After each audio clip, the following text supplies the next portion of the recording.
Hello and welcome to We Turned Out Okay. This is the show where we are always working to help you feel seen, heard, and cared for, even in the midst of difficult circumstances. A lot of us are in difficult circumstances right now, given that I'm recording in the middle of the pandemic. And if this is you, I want to offer you some hugs and some hope and some help. I am Karen Locke-Culp. I'm a child development expert and a parent coach. And today, I have been thinking about this, doing an episode like this for a really, really long time, but it was really only today, I'm recording in mid-August. It was really only today that I realized what I truly, truly wanted to say. And I do want to get into my secret fears, the secret fears of a child development expert. For this episode, which is 344. I can't remember if I said that before or not. Everything we're going to talk about today can be found at weturnedoutoKay.com/344. So I'm going to share links to some stuff that I'm talking about. And if you want to, check them out further, that's where you should go. So I'm a sort of newspaper article clipper.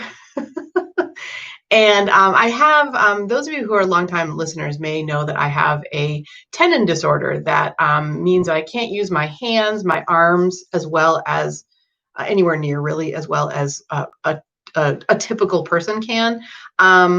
It's been something that's been in my life now for 9 years.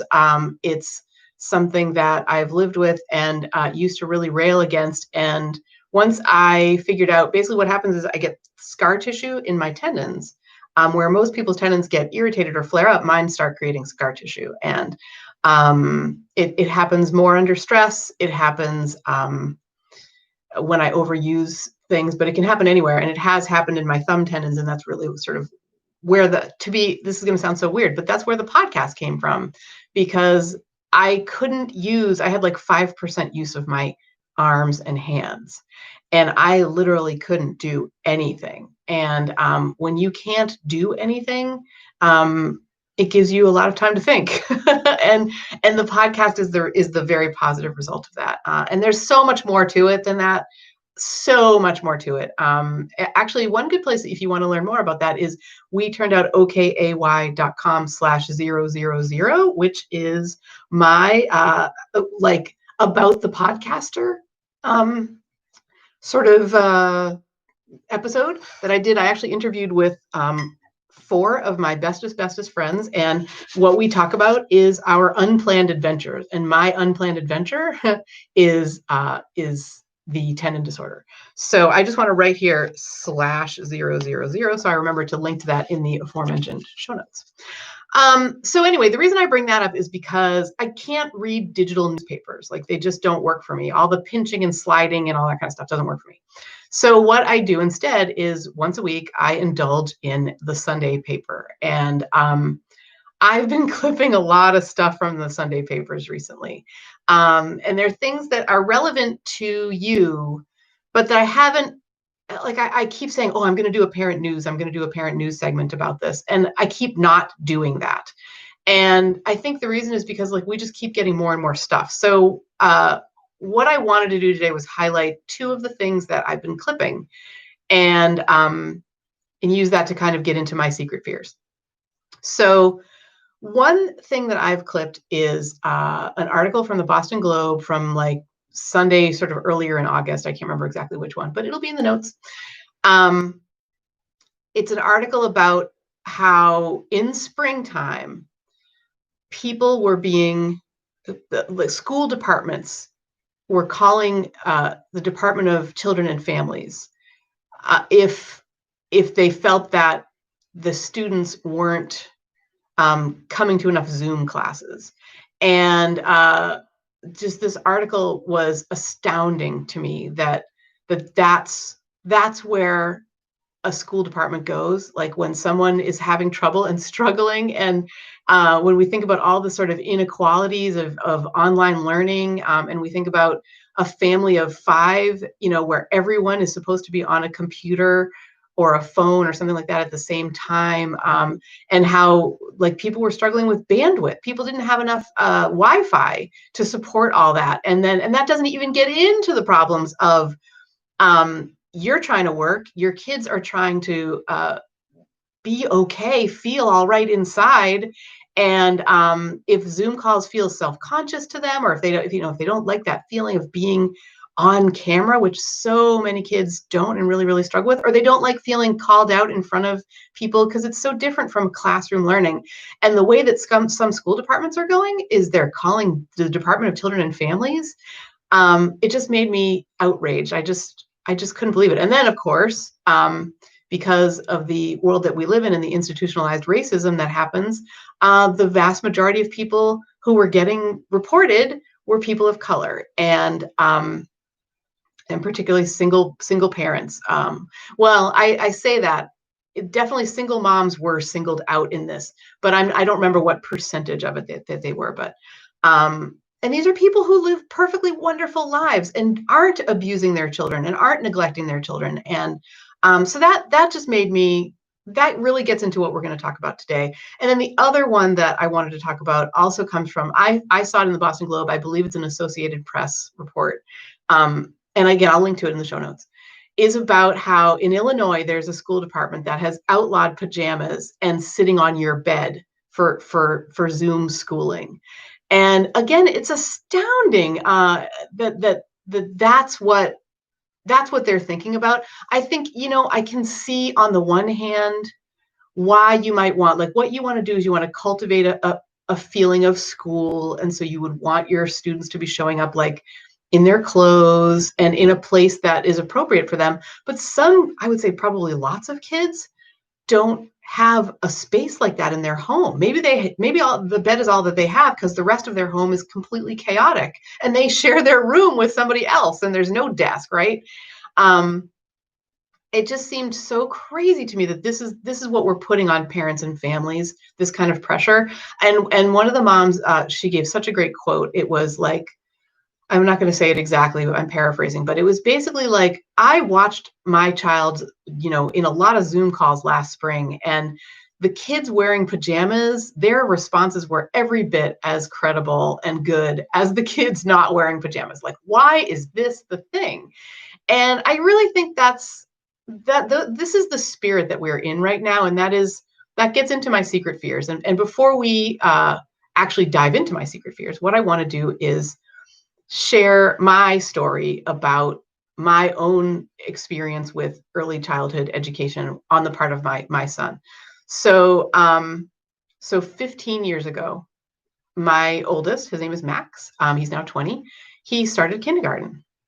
And he had been a pretty happy-go-lucky kid. One of the benefits of having a woman as your mother who has a master's degree in early childhood education and a bachelor's in human development and family relations is like, I knew a lot about how to create the right learning environment for him that was supportive and fun and very experiential. I'm not a worksheet person. I think that worksheets are incredibly detrimental. And the younger you are, the more detrimental they are. And so when he went off to kindergarten, I was very unprepared for the kind of pressures that he would be feeling and was feeling. And that was just a huge, like, his personality changed. In first grade, he lost 20% of his body weight. He just wasn't that interested in eating. He always had anxiety in the pit of his stomach. He was diagnosed with migraine at 6 years old. He woke up with night terrors most nights of the school years that he was in school. So kindergarten, first grade, and the beginning of second grade. And the worst of it was we felt lost. We felt like we were failing our son. We didn't know what was happening and we didn't know how to fix it.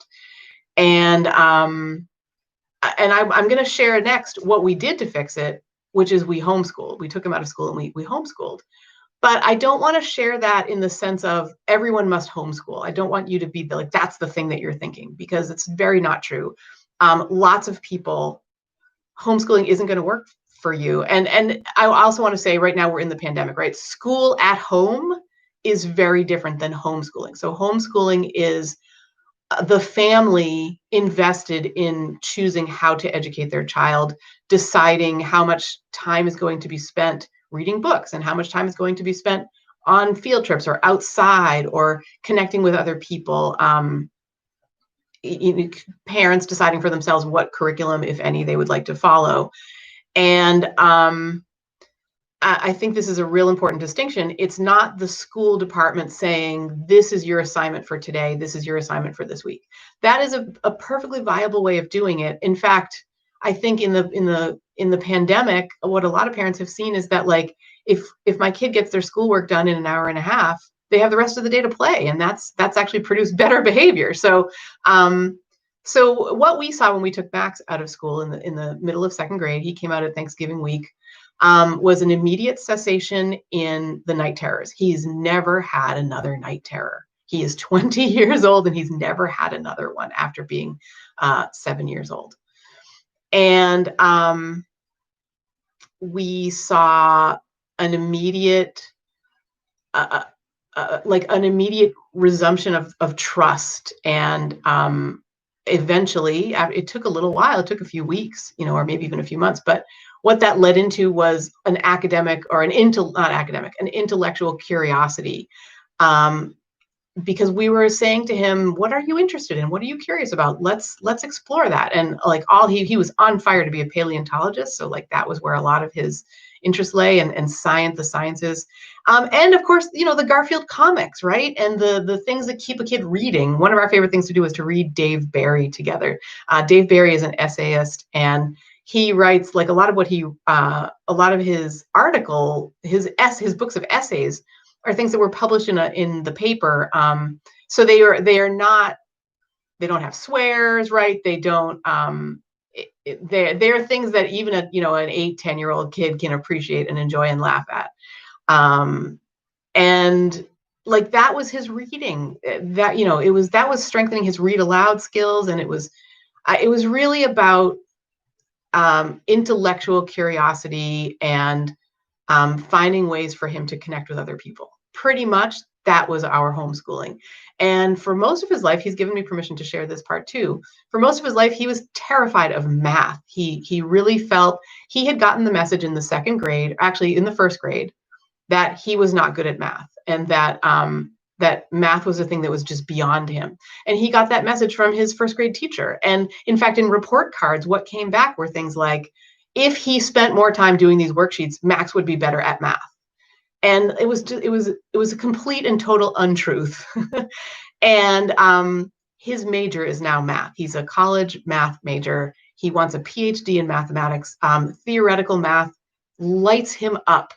And we've only really seen that in the last, I would say, 18 months. So in the middle of what would have been his senior year in high school was when he said, holy mackerel, math is awesome. Like, it took that long.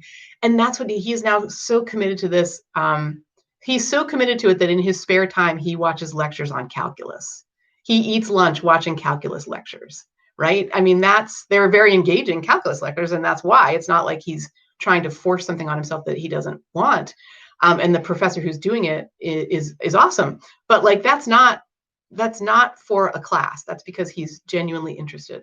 And again, I want to say too, that's not his only interest, but I wanted to share about this in particular because so many parents, like we did, have such a fear of, oh my God, my kid's never going to know math. They're not going to pass their test. They're not going to be able to do this. This is one really powerful success story where what I did was I gave my child the chance to discover for himself what was important to him intellectually. And we see the same with our other son. In fact, there's something else I want to share a little later about our other son. But the point I want to make now is we made this change in his academic life. We gave him the opportunity to discover for himself what was important in his learning. And we did that from a really early age, and he's thriving. And while I want to make really clear that kids thrive when they're not homeschooling, that homeschooling is not the only alternative, that most importantly is the idea that, like, in our family, what we care about is that you discover your own intellectual, what lights you up intellectually, what you're curious about. And if you're not that into algebra, you know what? It's fine. Like, we are not worried about you. And like, the sorts of subjects that you don't like, right? What we want to focus on here in the time that we have, in the after school time, in the whatever, is what do you love? What can we expose you to? So the point I want to make, though, is I barely helped him escape from the negatives of his early schooling. He's thriving, right? But I only barely helped him. And the reason that I helped him was partly because hammering into my brain was the idea of, you know what, you've got a master's degree in early childhood education. You know what works. This is not working, I could say to myself, right? You have a bachelor's degree in human development and family relations. You know what works in terms of humans growing into their happiest, most thriving selves. And even with that knowledge, I was still terrified that I would ruin him, that he would never grow into a person who could support himself, that he would never leave the house because he was too afraid, because he hadn't had the social exposure that the school child should have or needs or whatever. And it was honestly, the degrees were one thing, and my experiences teaching preschool and in working with young children. But then the other thing that really, really helped was the example of people who I was close to who were thriving with doing something, making changes in their kids' lives that amounted to saying, what's happening in school is wrong for my child. And I am recognizing that, and I'm doing something about it. So I mean, I'm going to talk about 3 truths today that I see in the world, and these are my secret fears. And I want to read a quote. It's this: if you want to be a truth teller, it's time to start telling some truths. And that's a quote by a man named Rich Litvin. He is an author. He's a coach. And he's been showing me how I can best guide you. So, for example, a few weeks ago, I said, you know what? I'm Karen, right? I'm not your supportive friend. I'm something better. I am your coach. And what I do is I help people make their family lives the way that they want them to be. I help people get family harmony. I help people advocate for their children and for themselves. These are all really, really, really important things if we want to have a happy life and a happy home life and raise kids who are thriving and happy within themselves. And I feel like these secret fears of mine and these truths that I'm going to share today are really, this is the basis of it all. That's why I decided to put this in one of my boot camp. I've got a Basics Bootcamp going on right now. And honestly, I wish I could go back and make this be boot camp episode number 1, Basics Bootcamp number 1. But I can't, and that's okay. I actually really like boundaries as the beginning one. So that was episode 342, I believe, or possibly 343. I will link to it in the show notes. And anyway, what I'm going to share today is just so darned important. I don't want to go blue on my show, but if I could, I would. And basically, it involves the following 3 things. I'm not going to do any more beating around the bush about them. Like I think what you can tell from maybe my voice and the way I am stalling a little bit is these are going to be hard to say. These are scary. The things I'm about to say are scary, and yet they must be said, because if you want to be a truth teller, it's time to tell some truths. So the first one is this. I want to save you the anguish and the hell that we went through. That is why I want to tell you these truths, right? So herewith is number 1. Most people think that the child should fit into the system, but the truth is the system should work for the child. And it's likely that if you live in a first world country where we put so much academic pressure on children to do things early, and if you live in a place where homework is being assigned to kindergartners and there is a curriculum for preschoolers that is formalized and involves making kids write and making kids draw and making kids spell out letters and count and stuff like that. If those things are being done in a way that is teachy and not a natural part of living, which is the only way that it works, as far as I'm concerned, then you're a part of this system. And what that can look like is it can look like people rushing to assist your child. Oh, we've noticed, you have a 6-year-old. We've noticed since your child was in kindergarten that they really have trouble forming their letters. So what we want to do is give your child special occupational therapy to make him form his letters properly. Oh, we noticed that your child might have some spatial awareness problems. So we're going to break this down, and we're going to get your child special therapy to address this problem that they have. We noticed that your child has what we think might be the beginnings of autism or pervasive developmental disorder, and we want to give them therapy for that. And I think, first of all, there's something to be said for honoring the way that a child is and not trying to treat them like people with autism are maybe neurologically differently wired, but that doesn't mean that they're any less viable beings with meaningful things to contribute. And so what we see a lot of times is a child enters school and things had been fine. This is really exactly what happened with us, right? And suddenly they are not sitting still for as long as they're supposed to be sitting still. I hope you can hear those air quotes. A child is too active, you might hear, right? Like they're not good at their attention keeps wandering. They can't focus. Well, what they can't focus on is what the teacher wants them to focus on, what the school's administrators are saying. This is what's important for every child. So it is likely that even if you think the system is working for your child, what's happening is the system is trying to force your child to fit into that system, that, the people within that system, and well-meaning people. I mean, a lot of teachers listen to this show. And so that's why I say I'm a little bit afraid to share these truths, because they're scary. I feel like what I'm doing here is confronting our way of life. And yet I feel that I must, because these are my secret fears that this is going to wreck us, right? Or at the very least that it will wreck your child, which is not what we want. So that's the first one. Like, we need to stop thinking something's wrong with my child because they're not fitting into this system. Something's wrong with my child because I'm being told they need different therapies, even if it's just one, but that somehow my child is off. That's the wrong way to look at it. I feel like the way we need to look at it is, I have a whole child here, and what's happening, either what I'm being told or what's happening in school or childcare or whatever, that is not my child's problem. This is who my kid is, and so we need to look at that backwards. We need to look at it as what might seem like backwards, right? As my child is what matters first and foremost, and we're going to rework this system to make it work for my child.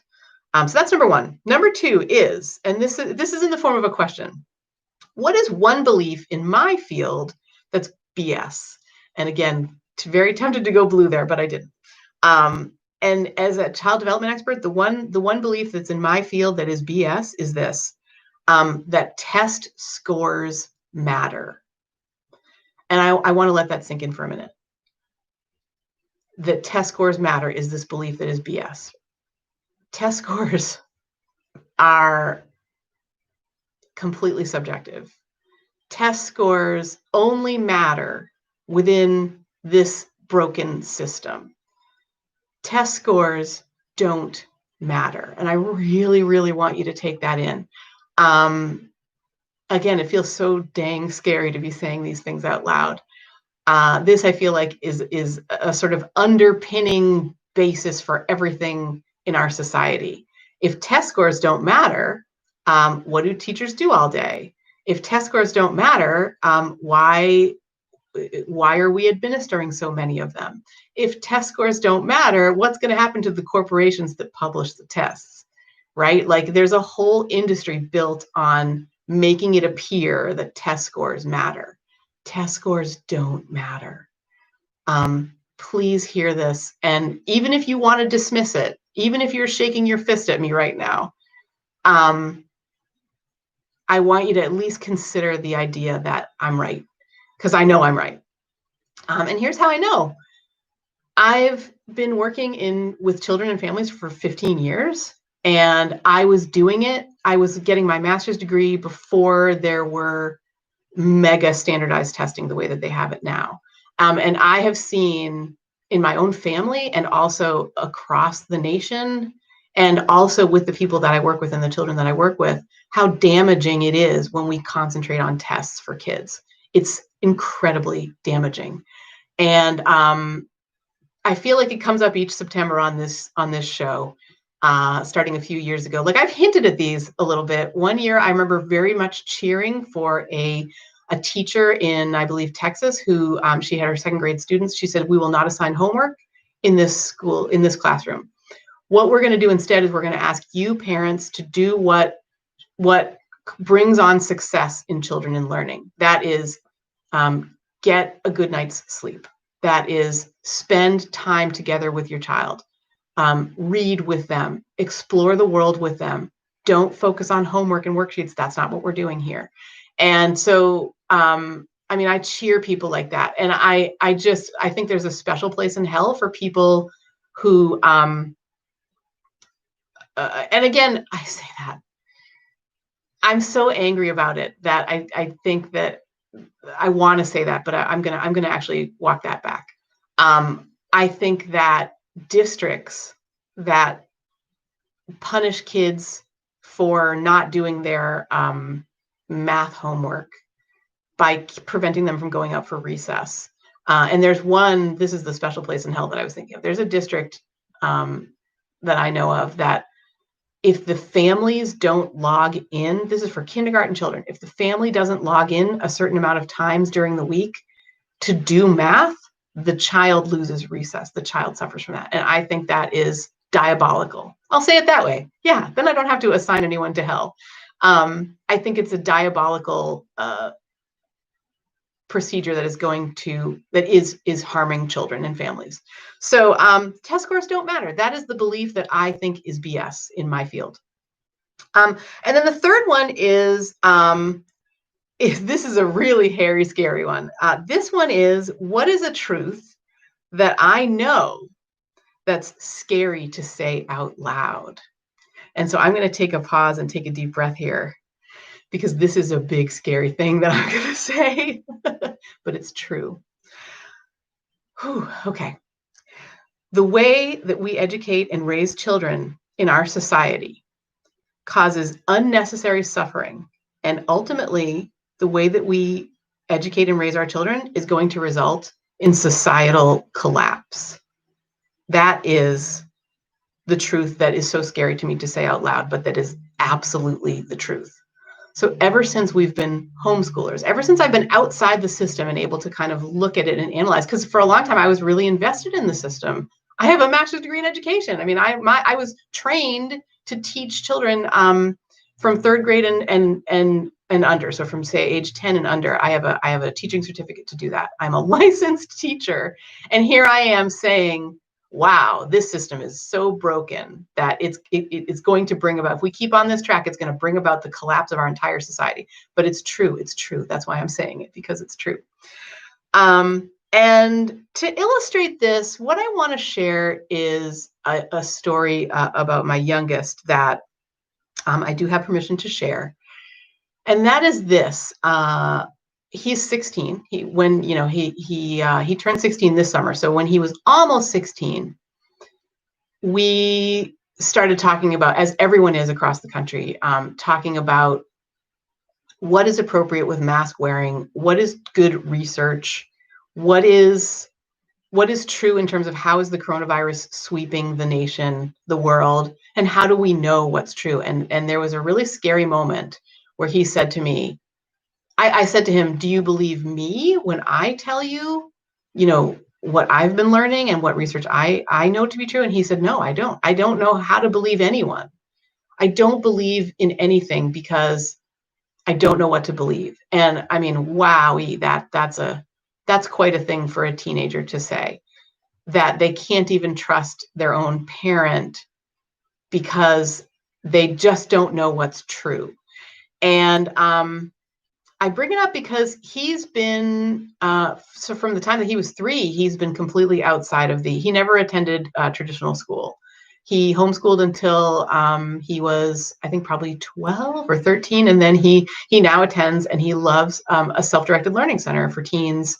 It's a place where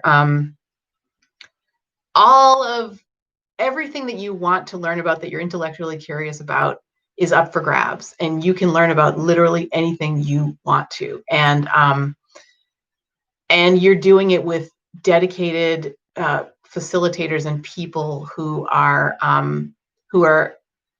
helping you achieve that, like whatever it is. And he's tended towards two sort of strong areas for him. One is music.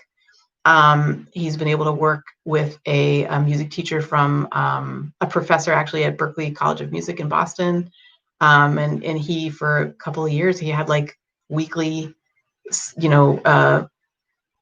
lessons with him. And I don't know if that will continue in the pandemic or not, but it's really inspired just musical fun and curiosity and vast learning in him. I mean, he will play things now, and I'm like, I thought that was the radio. You know what I mean? It's really, really cool. So that's one way that it's gone. And I think that's a happy and hopeful way. In the pandemic, that's what he turned to, was music. He played music for hours every day. And it was really, really helpful for him in figuring out how to move forward. The other thing that he's really into is the humanities. And he loves to talk about the human condition and what motivates people and what motivates him, and how does that fit in with society. He loves to talk about history. He's hugely into military history, very fascinated with why people fight wars, and what that looks like. And he loves, one time when he was maybe 10, he said to me, he could have been a little younger. I've talked about this on the show before. One day he said to me, Mom, I really think I need to read a biography of General George S. Patton. And I was like, what? Like, where did that come from? It turns out actually that came from playing a video game, which I'm not going to remember the name of. But the cool thing about this video game was that he was a private fighting in World War II in France. And that was why he wanted to learn about General George S. Patton. So we never know where these things are going to take us. Like, some people think of video games as the devil, and some people think of video games as like potentially scary because it's a real rabbit hole. And I get that. I hear it and I see it. But ultimately it's a tool. And if we can think of it that way, if we can kind of be more objective about it, that was what made me able to say, sure, you can play this video game. And the result of it was a real learning and an embedding into history, and just some excellent learning. He loves to hear and learn and read about history and humanity, and the humanities are, is how he refers to it. So that's led to a lot of a reading of books like 1984. And when I read 1984, right, it was because I had to read it. In high school, you have to read 1984. That's just what you do. Okay, I did it. I read it. I participated in the discussions, when I had to, and then I promptly forgot it. I felt a little better. I felt a little more engaged with Brave New World, which is another book that he read by Aldous Huxley. I'm going to link to these as well. So I was able to say to him, oh my gosh, I loved Brave New World. That was a great book, right? I was like, wow, what a cool book. And so he started reading it knowing that, okay, this has the endorsement of my mother. Not the endorsement, but like, he knows me as a person who abhors horror. I cannot abide reading or watching. I can't stand horror movies. I can't stand anything that's going to be suspenseful or scary or awful or abusive or hurtful. Like, right. I feel like there's enough of that in the real world, and I need to know enough about current events and history that I'm getting along with that just fine, right? Like, I don't need extra exposure to fictional horrors and fears and worries. So so we had talked about how 1984 was a book that I just couldn't engage with, because I did try to read it earlier, a few years ago. I tried to read it and I was like, I just can't. It's just too close to what feels like is happening right now. I can't do this. So I put it down, but I said to him, oh, Brave New World. Yeah, I remember that as a really good book. And he starts reading it and he's horrified, because the way that the society is structured in Brave New World is incredibly abusive to what are considered sort of lower class people. And it really, really, really gets into how are people shaped, like what behaviors, what attitudes, what things that are done to them shape humanity. And so, I mean, he's reading this book and seeing what is really happening in our society. And he's like, how did you love this book? Like, it's so horrible. And I was remembering certain scenes from it, like 2 scenes, stayed in my mind. And they were sort of scenes where the protagonist took a step out of that awfulness and like tried to think differently. Those are the scenes that I'm remembering. I can't remember how that book ended now. I feel like it doesn't end well, but there were a few moments that stuck with me, and that's what I was remembering. That's why I called it a, quote, good book. And he was like, this is not a good book. This is a terrifying book. But he engages with it so super well, and it's just so cool. So he's in a place right now. The reason I went down that rabbit hole is because he's in a place right now where he doesn't feel like he can believe anything or anyone. And so I will say to him, but like, we can actually go to he doesn't believe anything online. And I think the reason for this is because everything looks so real. Like when you're steeped in video games, when people can edit videos, when you know that all that is fake, how then do you take not advice, the word of someone that you don't know personally, or that you haven't had that experience? And I was like, well, what about like, what about, I don't know, going to the Library of Congress? Like, they've got all these things cataloged and we can go and look them up. And he's like, well, how do I know it's really the Library of Congress? I mean, like, so these are the sort of thoughts he is having. And what we actually did about that was we watched the movie Super Size Me. It's a documentary. I don't remember the name of the guy who did it, but we watched Super Size Me. And the reason I thought of it is because this is the Morgan Spurlock. That's his name. So Morgan Spurlock's experience is recorded on film. And what he does is he says, I'm going to eat nothing but McDonald's food 3 times a day, every day for 30 days. And so it's very well done in that, like, you see him have interviews with multiple doctors of his, a cardiologist, his primary care doctor, his, physical therapists, people who basically at the beginning of this are saying, yeah, I think you can do this. I don't think it's going to harm your health too badly. Good luck, we're cheering for you. And then as he's going through it, he's noticing that he's noticing an addiction to this food. First of all, he's noticing that he's gaining like outrageous amounts of weight. He ends up like 50 pounds heavier at the end of this 30 days. And what the doctors are noticing is even more alarming. He is doing damage to his liver. And so you're watching this story unfold, and they talk to people across. He actually goes on a little bit of a like tour of the country to talk to people at different McDonald's, and he talks to somebody who has a big, is McDonald's Big Macs? I think so. He talks to somebody who has a Big Mac every day. Like, his favorite thing in the world is Big Macs. And he's this, fit, healthy guy. And like, they just talk to all kinds of people to see, what is your opinion on this? And one of the people that they talk to is like the head of the food union or something like that. Like the people who lobby Congress for on behalf of fast food restaurants and And that was a really interesting thing, because after the movie was done, we were talking about the whole thing. And I said to him, do you trust that? Like, did you feel like that was real and authentic and trustworthy? And he said, the only place that I saw that might have had a green screen was when they were talking to the guy who was the head of the representative of the union of fast food restaurants, which I'm not remembering that name properly, but he said that could have been a green screen behind him. He says, I don't think it was, but it could have been. And other than that, he really felt that the movie was trustworthy and believable. And I was like, phew, okay. Like he now has a framework within which to think about who do I trust? And that came up for me with this idea that like the way that we're educating and raising children is bad for them individually, and ultimately is leading to the collapse of our society, because like we are producing teenagers who can't trust anything.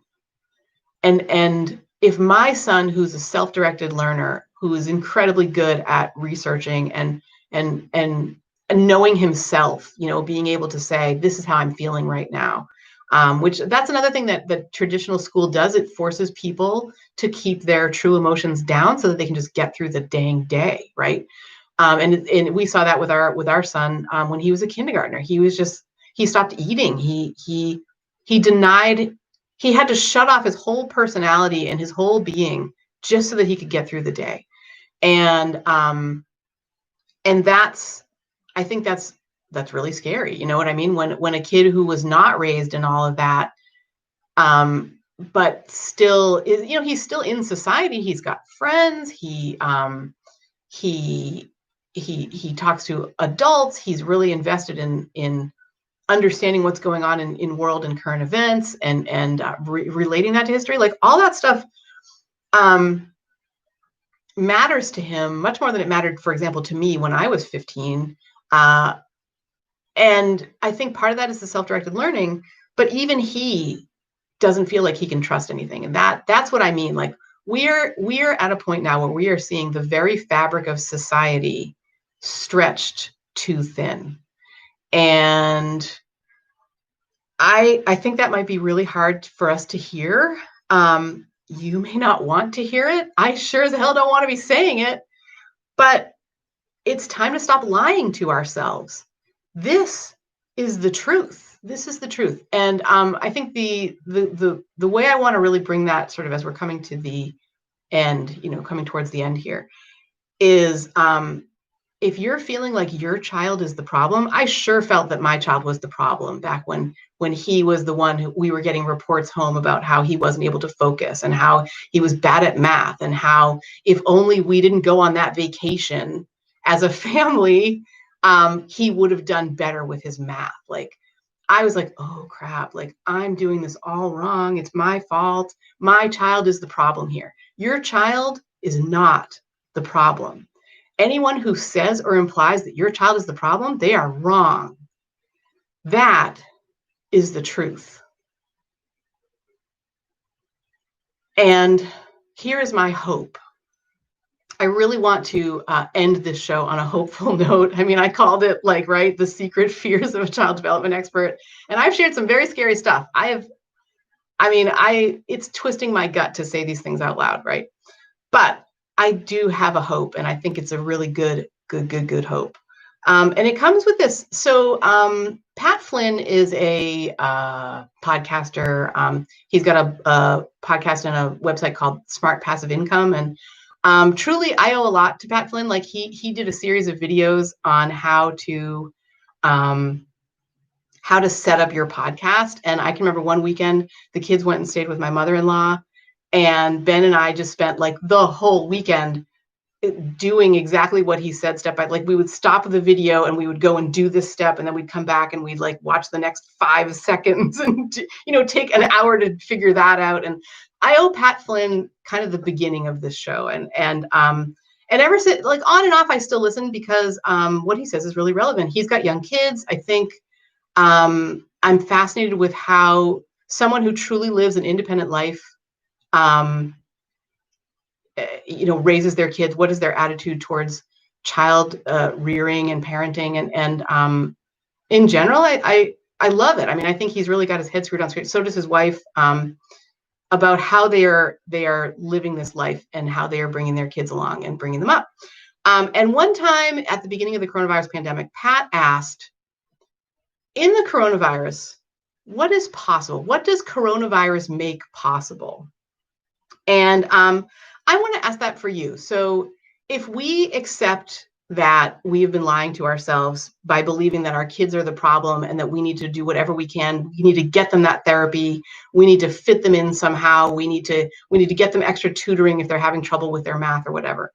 What does the coronavirus make possible for you to do differently once you can see how this system is failing you and failing your kids? I really want you to, I don't have an answer for you for this. Like, what I want to ask is, what does this make possible this time? It's a very different time, isn't it? Like, where we do have hybrid learning, or virtual only learning, where we do have more time confined to home. I suppose confined is one way to look at it, but are there other ways to look at it? While our kids are not wanting to be on Zoom, while they're feeling self-conscious and uncomfortable and unhappy, and while we are sort of wrestling them to the computer so that they can participate in these classes, that's one way to look at it. But another way is, if this isn't working, what would work? What's possible? That's really what I want to leave you with. And I want to ask you to put on your observer hat. Like, in other words, take the objectivity out of this and take the subjectivity out of this and objectively look at your child and look at what they're trying to do, through the lens of how I might look at them, which is objectively, and knowing that they are doing the best they can. Kids are doing the best they can. Like, I think I want to leave you with that as well. And if a child is not consenting in some way to what we are asking of them collectively, what their teachers are asking of them, what their childcare providers are asking of them, what we parents and authorities are asking of them, it'll come out looking pretty bad. It can come out looking really, really bad, right? It can come out in blood drawn between siblings, or incredible disrespect, sass, the idea that, like, I hate you is something that we might hear a lot. But if we can get out of the subjectivity of that, put on our observer hat and say, and look, what is this child trying? What is the information that is coming across here? And then what's possible based on what I am observing? What could we do differently? What could we change? How could we make this better? What's possible? That's what I want to leave you with today. If you need help as you're finding out, I'm a parent coach as well as a child development expert, and I have a community called the Ninja Parenting Community. And I would like to extend you the invitation to come in the community for your whole first month for free. This includes time with me in a parent coaching call, a private parent coaching call, which is a really powerful exercise. It's your opportunity to be with a parent coach and get to the heart of, how do we make these changes? What is possible, right? Even if you're at that point, I'm seeing this awful behavior on the part of my child. I'm being told that my child needs things that I'm not sure that they need, therapies or extra help or whatever. And if you want that help, the parent coaching call is a great way to do it. And you can have that by joining the Ninja Parenting Community for free for your whole first month. And I just want to wrap up by saying, let's work together. I would love to work together with you so that you are feeling in control of your family's direction, so that you are feeling happy within yourself, so that you're watching your kids thrive, and you've taken this really hard time that we are all in right now, and you've made something positive in it. You've made good things happen. You've made a stronger bond with your child.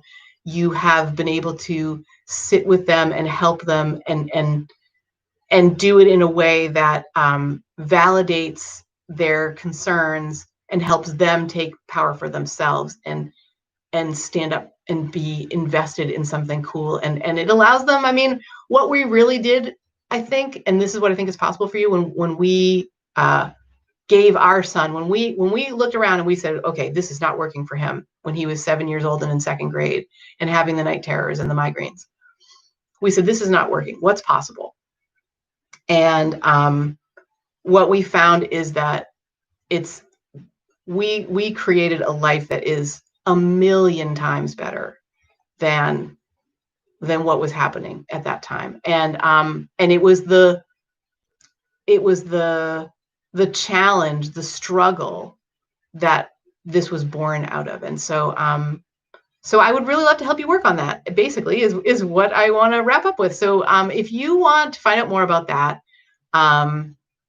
if you want to come into the Ninja Parenting community for your whole month, for your whole first month for free, go to WeTurnedOutOKAY.com/join-NPC. That's all one word. There you'll find friends. You'll find support. You will find answers to your questions. You will find listening ears that want to help and give you some validation. I've actually got a forum in there called Parent Meltdown Corner. And that is where people go when they just have had it and they just need a place to say, you know, I need help, and to have their meltdowns, and we can give them that help. So if you want that, please, please, please come into the community. WeTurnedOutOKAY.com/join-NPC. Happiness in yourself, family harmony in your life. That's what's possible. That's what I want to help you with. Thank you so much for listening today. I am truly grateful to have you here with me and know that you're along on this parenting journey with me. If I can be helpful for you, I really want to do that. And right now it's helpful for me just to know that you're here with me and you're listening. I also have a huge thank you that I want to extend to my husband, the 23-time winner of the Husband of the Year Award, who is also our producer. He's the voice you hear at the top of this show. And I wouldn't be anywhere without him. So I'm really, really glad that we are along on this journey together. And finally, I just want to say thanks again so much to you for listening. And I'm glad that you're here with me. And we will see you next time. Bye.